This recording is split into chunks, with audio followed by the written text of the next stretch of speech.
Oi, tudo bem com vocês? Então, para quem não me conhece, sou a professora Sandy Moreira e estou ministrando aula para vocês da disciplina de Introdução ao SUS e Ética Profissional. Então, o Sistema Único de Saúde é muito importante aí para todos os profissionais de saúde, para toda a população brasileira. E para você que é futuro profissional de saúde, né, daqui a pouco vai estar trabalhando aí, atuando no nosso Sistema Único de Saúde, você precisa conhecer aí as origens do sistema, como que se deu, né, quais as principais diretrizes e princípios do SUS, e também precisa saber, né, dos programas ali, dos programas que vão ali facilitar a vida da população, facilitar o acesso também, e uma dessas situações, né, que a gente tem aí em relação aos benefícios do Sistema Único de Saúde para a população é a assistência farmacêutica, tá? Que se fez necessário, porque a gente observa dentro dos princípios do Serviço Único de Saúde, o SUS,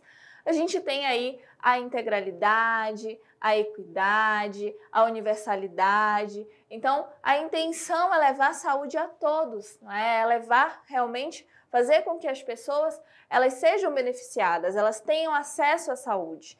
E com a assistência farmacêutica, ela veio justamente para isso, porque pensa comigo, se a gente só atendesse o paciente, né, se a gente só resolvesse ali, de fato, na verdade, só identificasse, diagnosticasse, como que a gente ia fazer o tratamento, né? A gente precisa de medicamentos, e isso tanto ali para manter o paciente num hospital, ali para ser medicado na hora de uma emergência, quanto para ele continuar o tratamento em casa. Então, a assistência farmacêutica ela veio para isso, né, para ajudar, para realmente oferecer ali, levar saúde à população. Então, vamos falar aí do tema da aula justamente, né, assistência farmacêutica, fala dos fundamentos de epidemiologia, perfil demográfico e epidemiológico brasileiro. Vamos falar sobre os pontos principais. Agora vamos iniciar aí falando sobre o tópico 1, que fala justamente da legislação de assistência farmacêutica. A assistência farmacêutica, pessoal, ela é definida pela resolução número 308/4 do Conselho Nacional de Saúde. Então, ela foi desenvolvida e foi definida aí por essa resolução, está na lei, é direito de todos os cidadãos brasileiros, né, de todos que estão em solo aí, território brasileiro. Então, essa legislação da assistência farmacêutica, né, a assistência farmacêutica, ela é um conjunto de ações que são voltadas para promoção, para proteção, recuperação da saúde, tanto individuais quanto coletivas, né? Seguindo justamente aí os princípios do Serviço Único de Saúde, o SUS.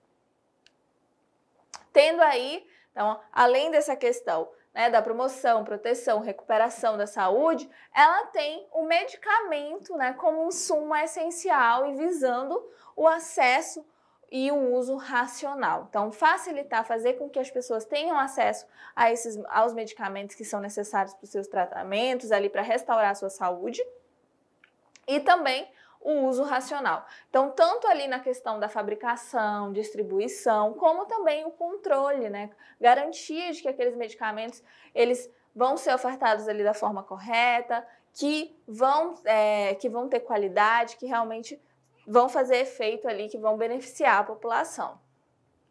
E a assistência farmacêutica, essa prestação desse serviço, né, para a população, ela envolve justamente a pesquisa, o desenvolvimento, a produção dos medicamentos e insumos, bem também como a seleção, a programação, a aquisição, distribuição e a dispensação aí desses insumos e dos medicamentos para a população. E, além de tudo, ela precisa dar a garantia da qualidade dos produtos e serviços, tá?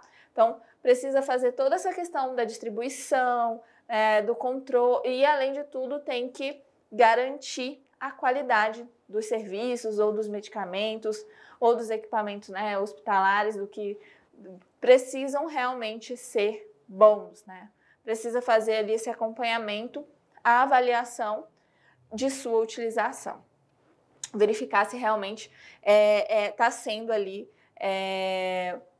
positivo, né, o uso desses medicamentos ou desses materiais ali hospitalares. Na perspectiva da obtenção, né, de resultados concretos ali da melhoria da qualidade de vida da população, então a legislação farmacêutica, né, a assistência farmacêutica, ela foi desenvolvida justamente para obter resultados, para a gente conseguir ajudar o paciente, porque o que se tinha antes, né, a gente tinha ali o oferecimento dos serviços de saúde, tinha ali até a oferta do medicamento no hospital, mas quando o paciente chegava em casa, se ele não tivesse condições, né, antes ali do SUS, antes da legislação da assistência farmacêutica, se ele não tivesse condições de manter ali, de pagar o medicamento para manter o tratamento não iria se concluir. E o que acontece, gente? Aí as pessoas acabam ficando doentes, né, não melhoram, e isso vai gerando ali uma bola de neve. E isso, a gente, graças a Deus, nós temos aí o SUS, que entre todas as limitações que vocês sabem que existe, mas ainda a gente tem aí a oferta, né, desses medicamentos que alguns têm aí um preço que seria ali absurdo para uma pessoa manter, né, para fazer certos tratamentos, principalmente de doenças degenerativas, autoimune, né? Geralmente essas doenças requerem ali medicamentos que são muito caros. E aí o SUS, ele oferta, né, ele oferece isso à população.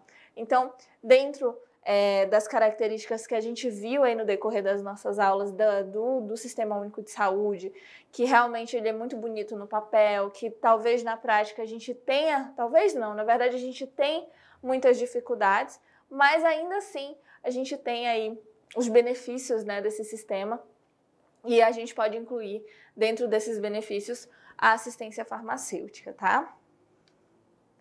Essa lista, a gente tem uma lista, né, da assistência farmacêutica, que é a RENAME, tá?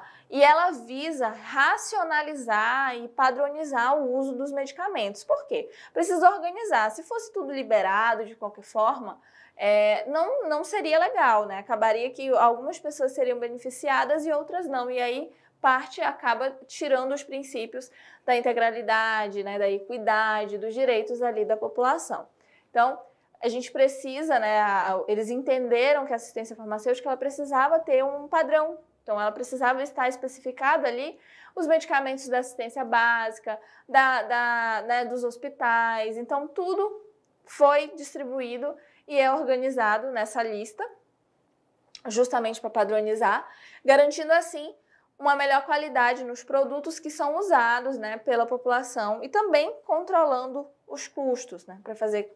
Tem que ter uma organização nesse processo, também não pode ser de qualquer jeito, né? Tudo tem que ser organizado, principalmente quando a gente fala do Sistema Único de Saúde, que vem aí, né, que é a maior política pública de saúde brasileira e que vai gerar, né, que tem aí recursos muito altos e que precisa ser muito organizado, para que realmente ali a gente não piore o que já está, talvez, ali ruim.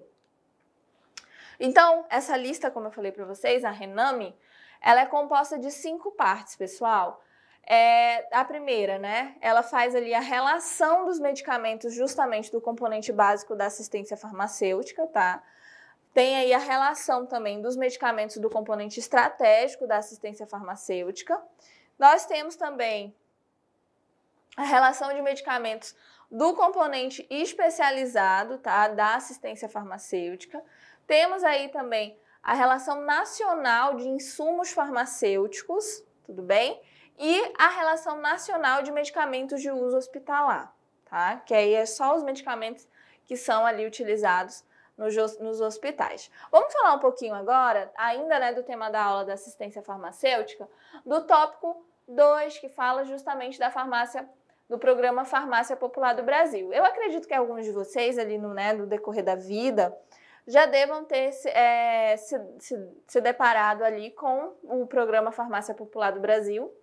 Geralmente vocês, algumas cidades, alguns estados, eles têm ali, em conjunto com o Sistema Único de Saúde, a farmácia popular, e vocês podem aí também ter contato com algumas, né, redes privadas ali de farmácias e drogarias que tem o programa Farmácia Popular do Brasil também.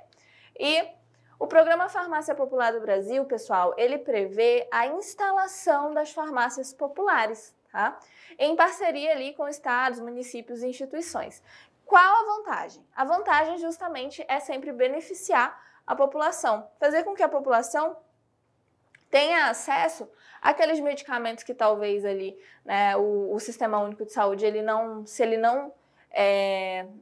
não bancar, né, 100%, mas uma boa parte. Então fica ali, o custo fica muito mais em conta para o paciente, né, para a população, para o usuário.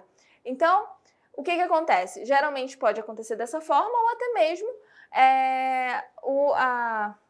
no caso, a assistência farmacêutica, na farmácia, o programa Farmácia Popular, ele vai ofertar ali até de forma gratuita, dependendo, né, do medicamento, da necessidade do paciente. Então, tudo isso é ofertado através, né, do programa Farmácia Popular do Brasil, sempre com a intenção de beneficiar os usuários da saúde, né, do Sistema Único de Saúde.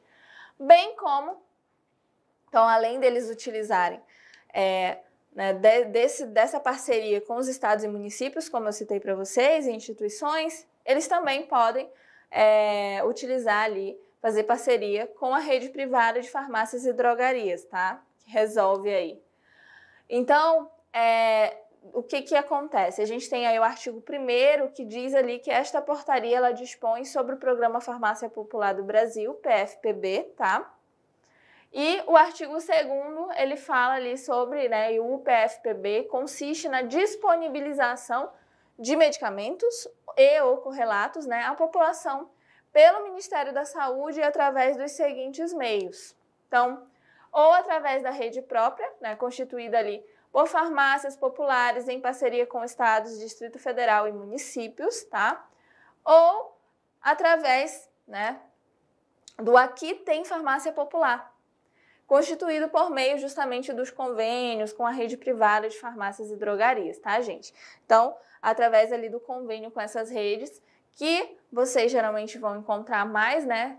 O Aqui Tem Farmácia Popular nessas redes de drogaria aí, farmácias e drogarias espalhadas pelo Brasil inteiro. E aí, o PFPB, Aqui Tem Farmácia Popular, ele tem por objetivo disponibilizar à população, por meio ali da rede privada, né, das farmácias e drogarias, os medicamentos e correlatos que são previamente definidos pelo Ministério da Saúde. Então, geralmente, são os medicamentos, né, que não são de produção própria ali do Ministério da Saúde, do Sistema Único de Saúde, do SUS, e aí que tem ali um benefício maior para o Sistema Único de Saúde fazer ali essa parceria com essas farmácias e drogarias, né, privadas, da rede privada, para ofertar essa medicação ou os correlatos para a população, tá? E aí, esse Aqui Tem Farmácia Popular, justamente, ele tem o objetivo de disponibilizar aí para a população, tá, por meio dessas drogarias, esses medicamentos. Vamos falar um pouquinho agora sobre o tema da aula que fala da assistência farmacêutica, tá? Os fundamentos ali de epidemiologia e o perfil demográfico e epidemiológico brasileiro, os pontos principais. Pessoal, a epidemiologia, ela é fundamental, tá? Para qualquer área da saúde. A epidemiologia, ela é a nossa base, tá? A base para qualquer profissional de saúde, para qualquer entendimento que a gente tenha, né, sobre os serviços de saúde, sobre as doenças, sobre tudo que se dá ali ao redor da saúde. E quando a gente fala de SUS, né, de assistência farmacêutica, de tudo que a gente tem em relação aí ao nosso Sistema Único de Saúde, é muito interessante você reconhecer, você entender essa questão da epidemiologia, esses conceitos, né, da epidemiologia. Então, nós vamos falar um pouquinho sobre o tópico 3, que fala aí dos conceitos básicos e os termos comuns sobre a epidemiologia. A epidemiologia, gente, ela é fundamental para a compreensão do processo saúde-doença. Através da epidemiologia que a gente vai compreender como que se deu aquela doença, por que aconteceu, por que algumas pessoas desenvolvem certas doenças, por que outras não, por que algumas pessoas têm mais probabilidade ali de adquirir, por que algumas pessoas acabam desenvolvendo ali, como eu posso falar, evoluindo de uma forma negativa mais que outras.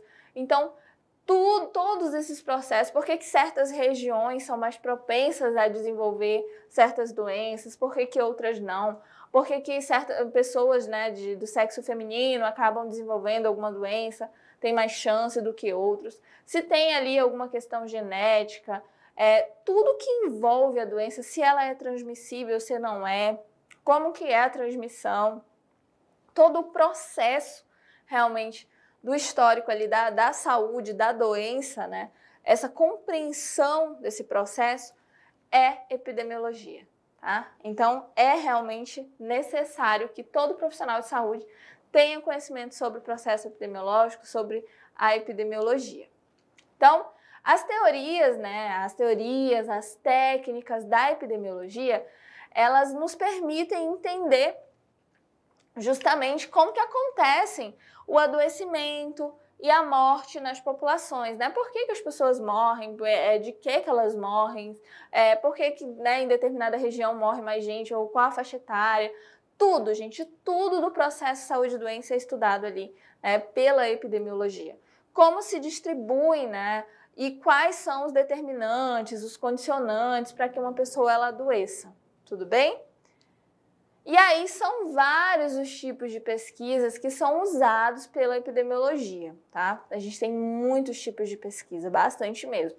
Mas algo interessante é que os estudos epidemiológicos, todos eles possuem características que são comuns, né? Independente ali do tipo de estudo, todos podem fazer investigação de um caso, um evento. Então é justamente isso, né? Porque a epidemiologia, gente, é investigar. É você conhecer, né, esse processo de saúde e doença.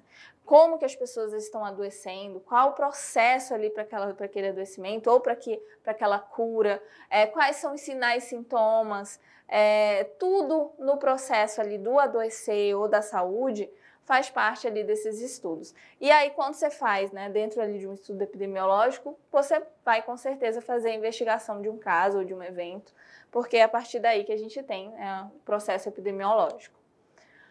Os termos que são rotineiramente utilizados na epidemiologia, a gente tem em vários, né? Então, a gente tem o risco. Risco é um termo, professora, como assim? Um termo que é rotineiramente utilizado. Como eu falei para vocês, existem vários estudos epidemiológicos, né? E aí, dentro desses estudos, geralmente as pessoas elas utilizam certos termos. Quando você fala ali na epidemiologia, geralmente você usa esses termos. Que termos são esses? A gente tem como exemplo aí o risco.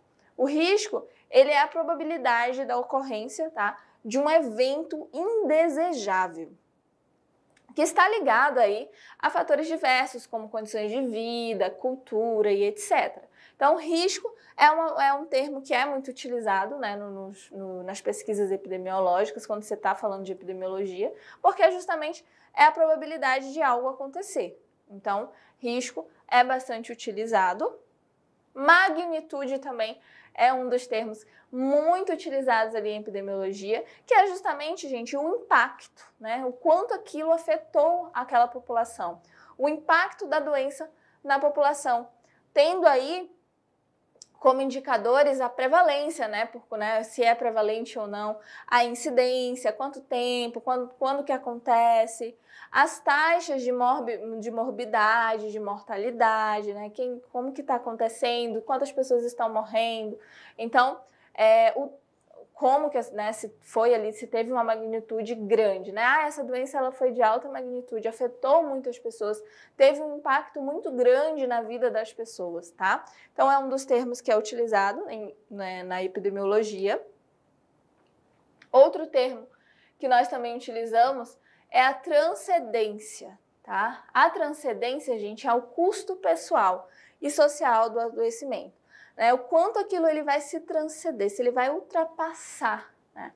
Pode ser medida ali, por exemplo, a partir dos dados sobre a aposentadoria precoce por invalidez, tá?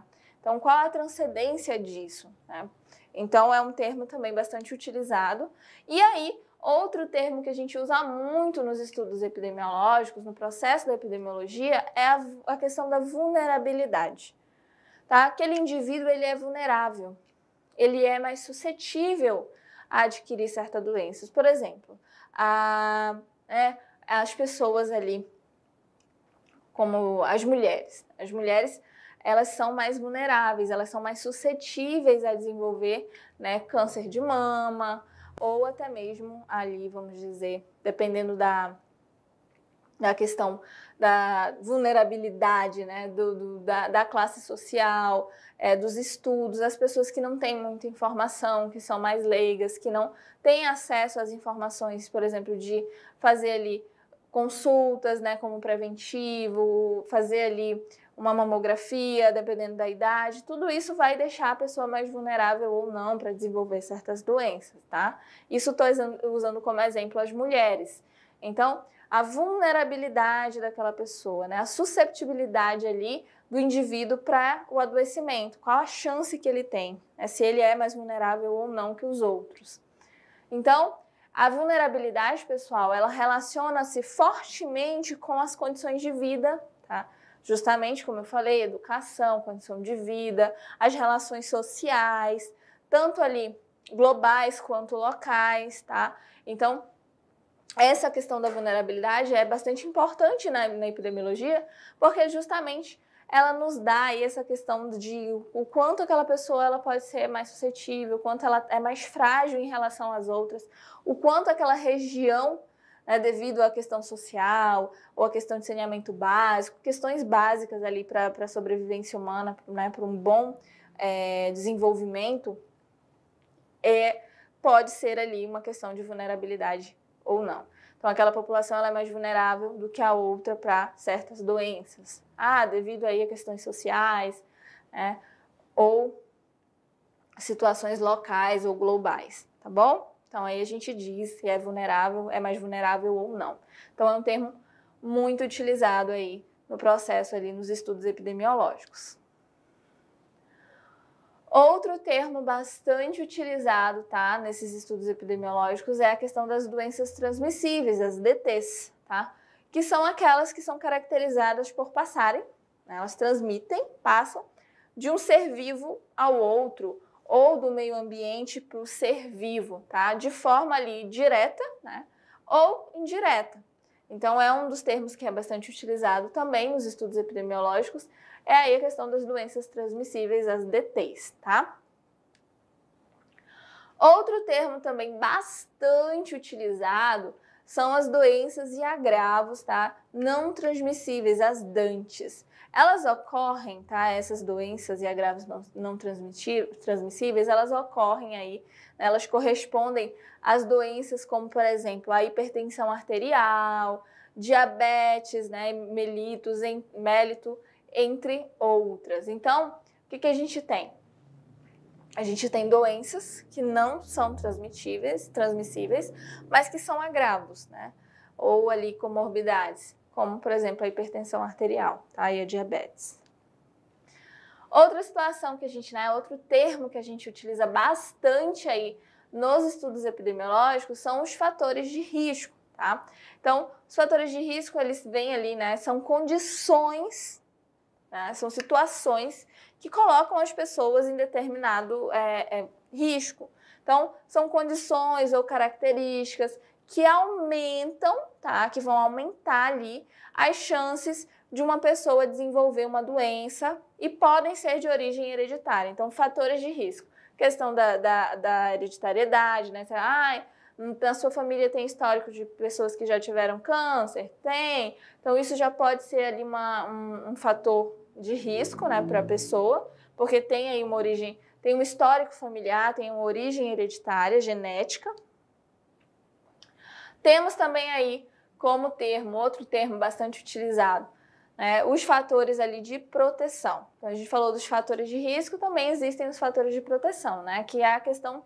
Esses fatores, eles protegem as pessoas do adoecimento. Então, por que certas pessoas acabam desenvolvendo certas doenças?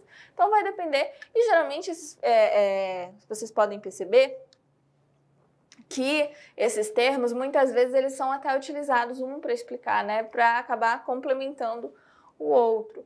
Então, fatores de proteção. Por que essas pessoas elas não adoecem? O que pode estar facilitando, né? Fazendo com que elas tenham essa proteção? Então, tudo isso pode ser utilizado aí nesses estudos. E é bastante importante, você consegue enxergar aí a importância da epidemiologia. A reorganização do sistema de vigilância epidemiológica, ela tornou possível conceber aí a proposta de ação baseada na vigilância de saúde, tá? Então, olha que interessante. Esse processo de reorganização do sistema aí da vigilância epidemiológica tornou possível que tivesse aí uma proposta de uma ação justamente baseada nessa vigilância, né, em procurar ali sempre vigiar as questões de saúde da população. A vigilância epidemiológica é muito necessária, tá? É bastante relevante, porque é justamente isso. Ela vai estar sempre ali a par, né, das situações ali daquele local, daquela cidade, daquele estado. Então, a vigilância epidemiológica, ela é necessária, extremamente necessária. Por quê, professora? Porque através da vigilância que a gente consegue identificar ali, né, qual é o histórico de adoecimento daquela região, quais as doenças que estão tendo ali mais prevalência, né? Quais as pessoas que estão adoecendo mais, qual região ali específica daquele local, daquele município está tendo casos de doenças ali. Algumas doenças que já foram erradicadas, que apareceu a notificação compulsória. Então, tudo isso fica ali, né? A vigilância ela fica a cargo, ela fica realmente responsável por esse controle da saúde e da doença ali da população.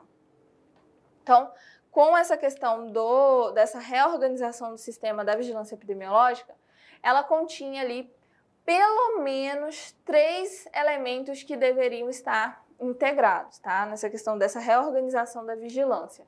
Então, ela precisava ali, né, estar sobre a vigilância de efeitos sobre a saúde, como agravos e doenças, tarefas tradicionalmente que é realizada justamente pela vigilância epidemiológica. Então, deveria ter essa vigilância de efeitos, tá? A vigilância, eles precisam fazer a vigilância de perigos como agentes químicos, né, físicos, biológicos, que possam ocasionar doenças e agravos, tarefa ali realizada pela vigilância sanitária, tá? Então, tudo que pode trazer algum perigo, ou agente químico, físico, biológico, que possa prejudicar a saúde ali da população, tá? Trazer algum tipo de doença ou agravo, ou o meio ambiente também, vai ser controlado pela vigilância sanitária, tudo bem? E aí, a vigilância de exposições fica através ali do monitoramento da exposição de indivíduos ou grupos, tá, populacionais a um agente ambiental. Então, essa vigilância de exposição é justamente aqui as pessoas elas estão expostas, se elas estão ali tendo alguma exposição a algum tipo de agente químico ou radiológico, ou que possa de alguma forma afetar a saúde dela ou de várias pessoas, ou até mesmo do meio ambiente. Então, a vigilância de exposições ficaria a cargo, né, desse cuidado, de fato, com a saúde de todos.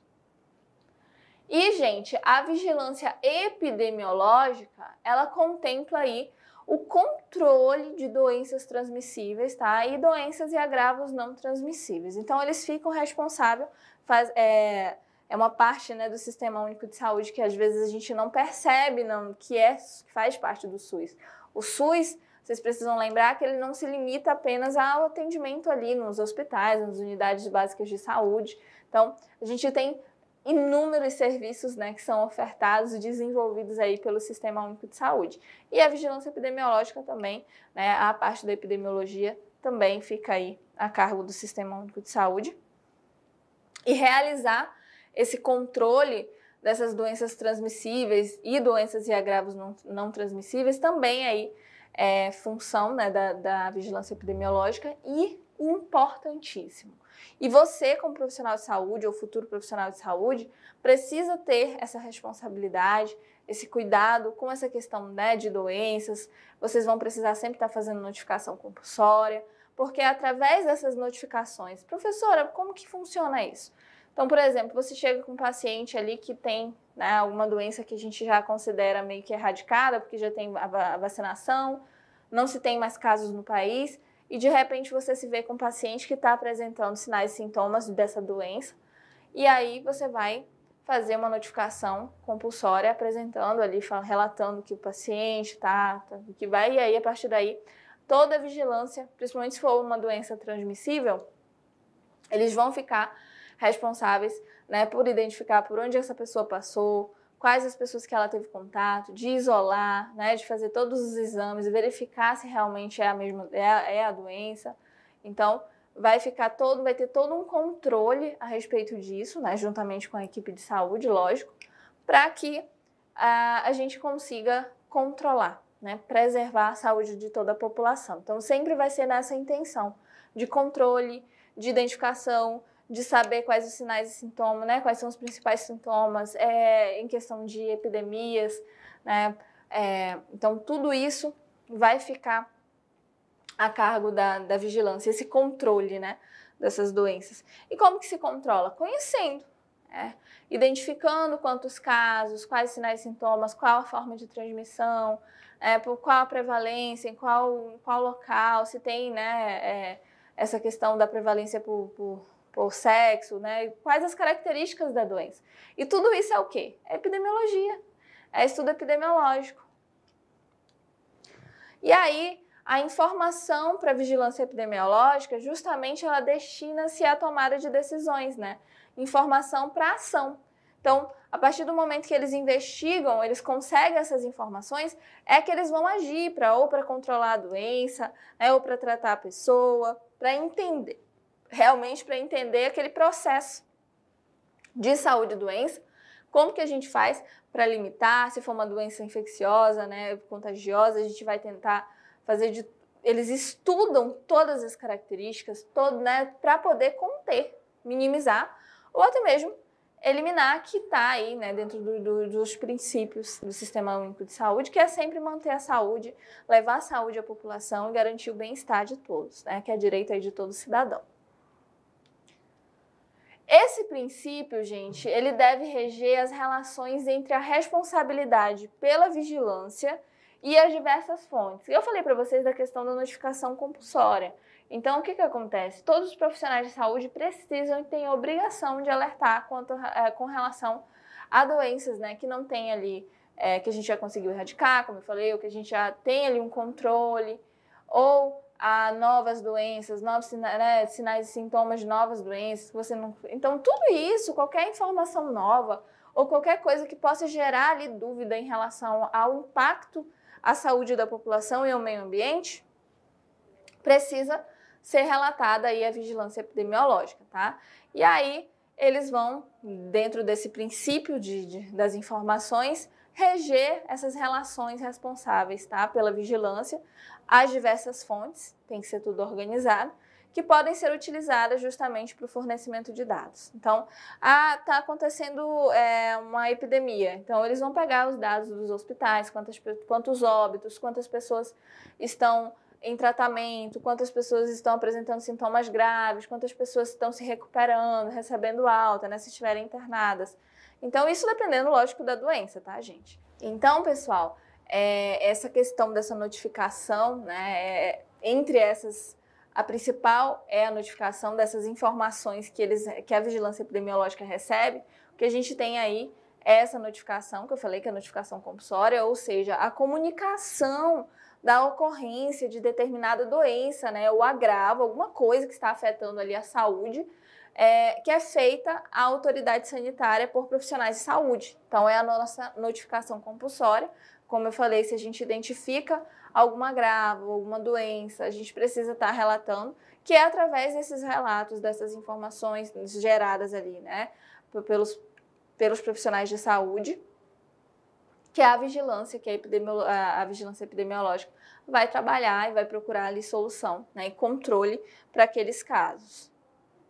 Vou falar um pouquinho agora com vocês do tema da aula ainda, assistência farmacêutica, os fundamentos de epidemiologia, perfil demográfico e epidemiológico brasileiro, os pontos principais. Vamos falar aí sobre o tópico 4, que fala justamente do processo epidêmico.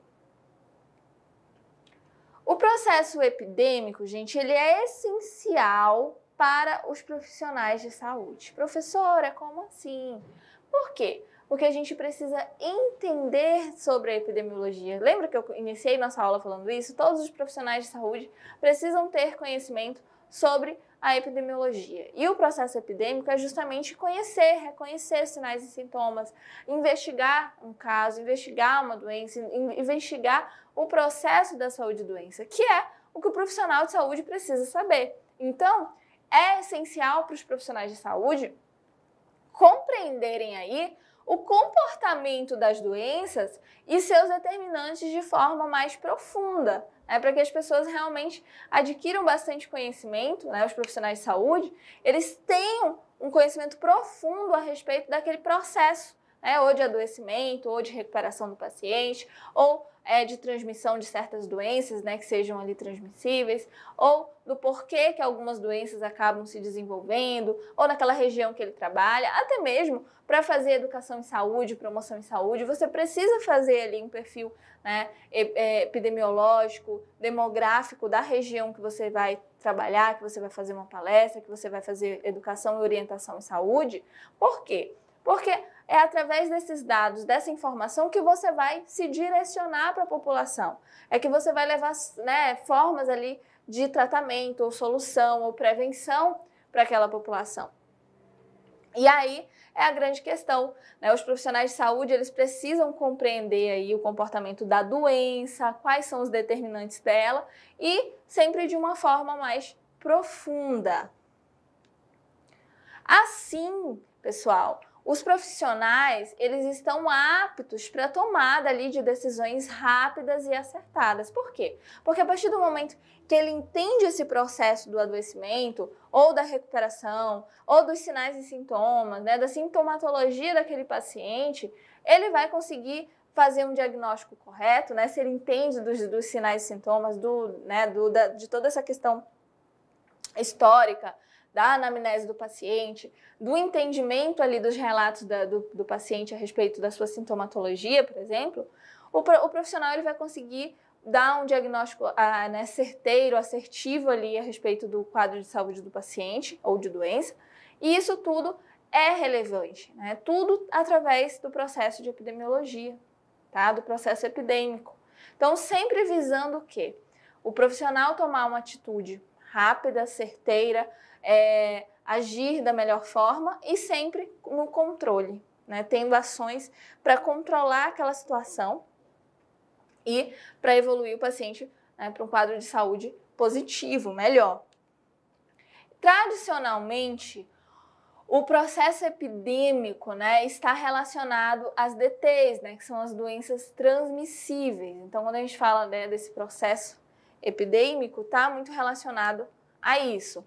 Pesquisadores, eles defendem que outros agravos, como por exemplo a violência, também ali pode possuir características epidêmicas, em relação não apenas ali ao número de casos, mas a forma da propagação. Então, esse processo epidêmico, não só focando nas DTs, que são as doenças transmissíveis, mas também situações como violência, também podem ser caracterizadas ali, possuir características epidêmicas.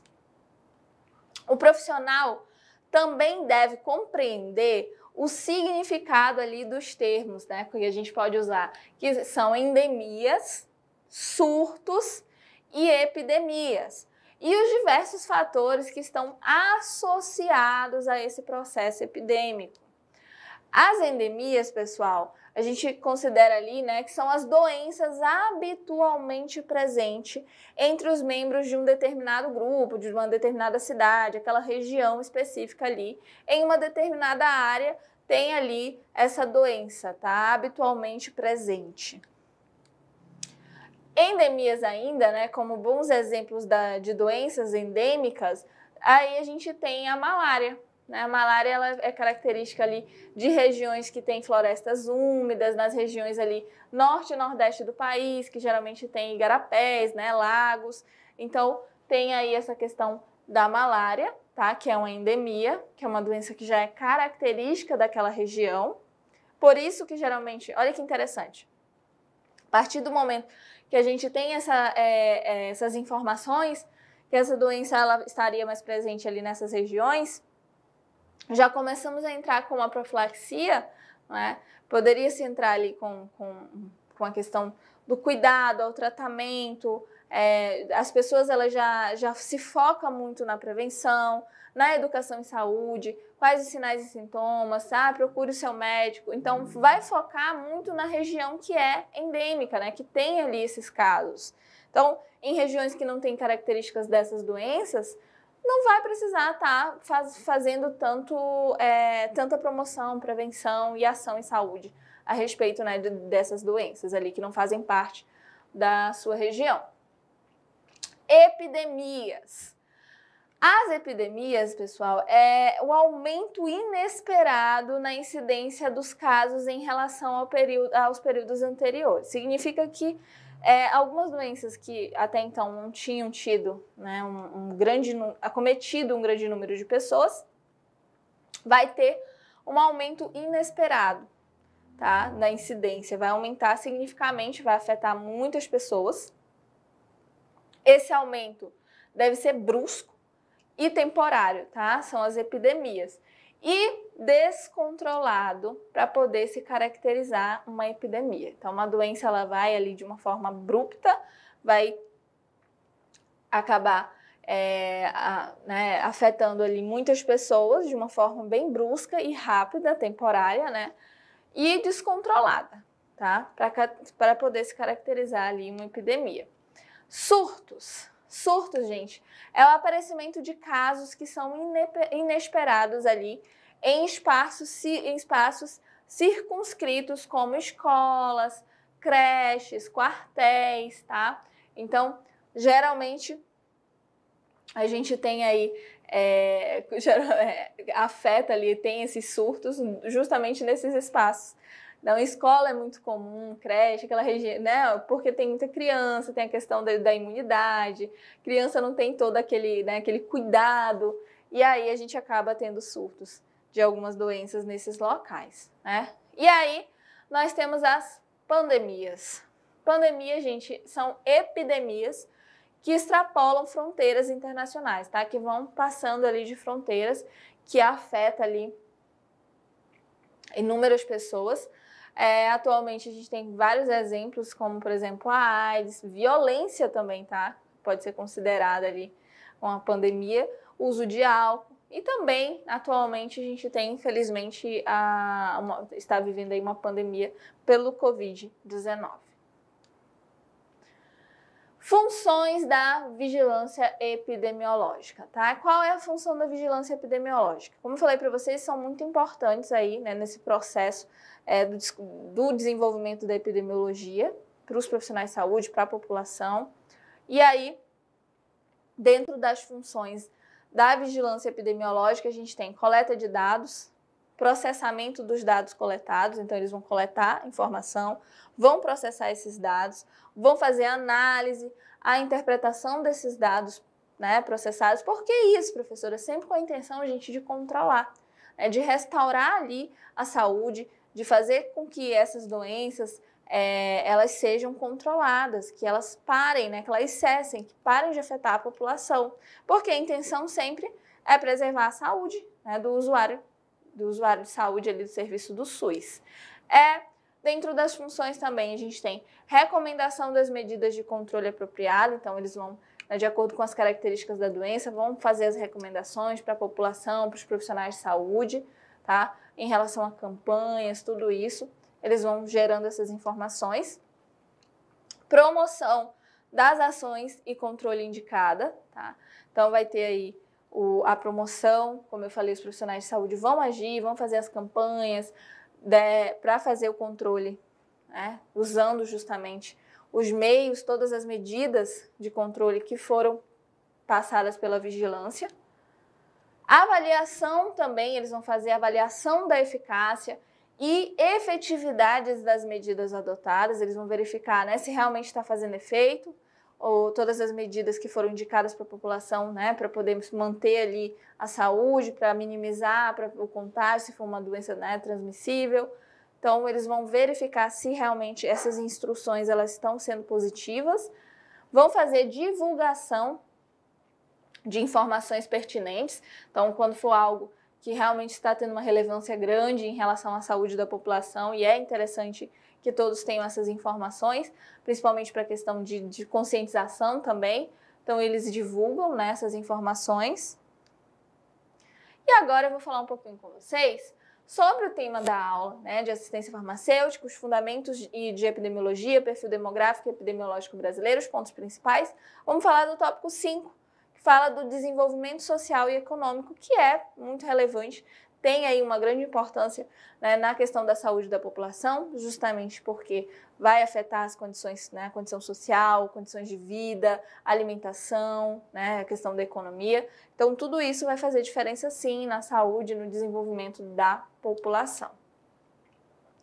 Em relação à distribuição de riquezas no país, tá, ela segue aí a mesma lógica da densidade populacional, tá bom?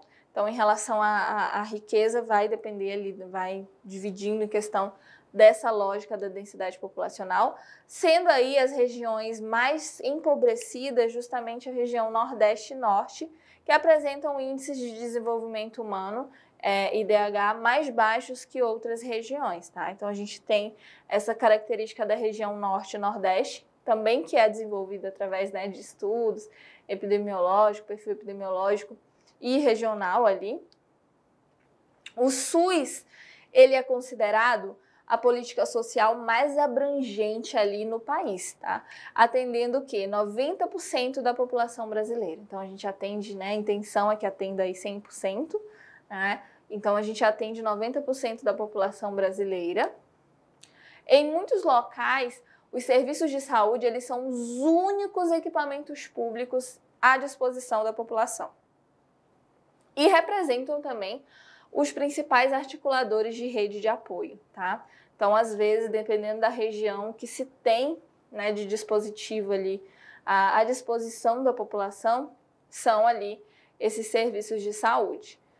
A gente tem, né, os formais, que envolvem aí os serviços ligados aos órgãos públicos e instituições com reconhecimento público de suas ações. Os informais, que envolvem a comunidade ali em suas diversas formas de representação, como vistas a formulação de estratégia de ação. Então, vou falar um pouquinho agora com vocês sobre o tema da aula, assistência farmacêutica, os fundamentos de epidemiologia, né, perfil demográfico e epidemiológico brasileiro, os pontos principais, o tópico 6, que fala do perfil de morbimortalidade, que para os profissionais de saúde também é fundamental ter entendimento sobre isso. Então, o perfil de adoecimento e mortalidade, ele mudou nos últimos 40 anos, tá, gente? Então, a expectativa de vida, ela aumentou, né? Porque as pessoas, hoje a gente tem uma questão de o desenvolvimento, né, científico, tecnológico, então a gente tem medicamentos, mas fica-se atento sempre a questões, né, algumas doenças crônicas, como que a população está adoecendo e envelhecendo no país. Então, o perfil de adoecimento, ele vem mudando, né, sendo aí as doenças crônicas degenerativas as de maior prevalência na atualidade. Essa mudança, ela se deve ao fato de o modo de vida da população ter se alterado, né, por fatores diversos. Então, como ali a melhoria da economia, que possibilitou maior acesso à alimentação, o modo de trabalho, o qual se tornou ali mais leve, né, com a questão do esforço físico, em virtude dos avanços de automoção industrial e da migração da zona rural para as cidades, então as pessoas não têm mais tanto esforço físico ali nos seus locais de trabalho. Para alguns aspectos, essa mudança ela foi extremamente positiva, né? Então, em algumas situações, realmente ela foi muito positiva. Para outros tantos, né, trouxe novos fatores de risco aí para a saúde das populações, como, por exemplo, obesidade e o sedentarismo, né? Então, essa questão, muitas vezes, essa rotina bem cansativa, de tudo muito rápido e sem muito esforço físico, geralmente sentados ali em frente ao computador, algo do tipo, vai fazendo com que as pessoas sejam cada vez mais, né, tenham mais problemas com a obesidade e o sedentarismo. Dados de morbidade obtidos mediante uma notificação de casos e surtos, de produção de serviços ambulatoriais e hospitalares, tá? Investigação dentro de o que pode ser, né, dados de morbidade, uma investigação epidemiológica, tá? Busca ativa de casos estudos amostrais, inquéritos e outros. Dados de mortalidade são obtidos através de declarações de óbitos, tá? Então, os de morbidade a gente já sabe, né, que é de acordo com essa investigação epidemiológica, os estudos amostrais, a questão justamente da notificação dos casos de surtos, tá, dessas doenças. De mortalidade são essas através, né, a gente consegue através dessas declarações de óbito. Então, pessoal, eu espero que vocês tenham compreendido aí a importância, né, da assistência farmacêutica, né, do Aqui Tem Farmácia Popular, da epidemiologia, do processo de epidemiologia, da vigilância epidemiológica, né, da notificação permanente que os profissionais fazem, da identificação do processo ali do adoecer, da saúde. Tudo isso é muito necessário aí para nós, né, para todos os profissionais de saúde e também para o bem-estar da população. Então, a epidemiologia, ela é fundamental, tá? Muito importante mesmo. Hoje eu vou ficando por aqui, tá? Espero que vocês tenham entendido aí todo o conteúdo. Um beijão para vocês e tchau, tchau.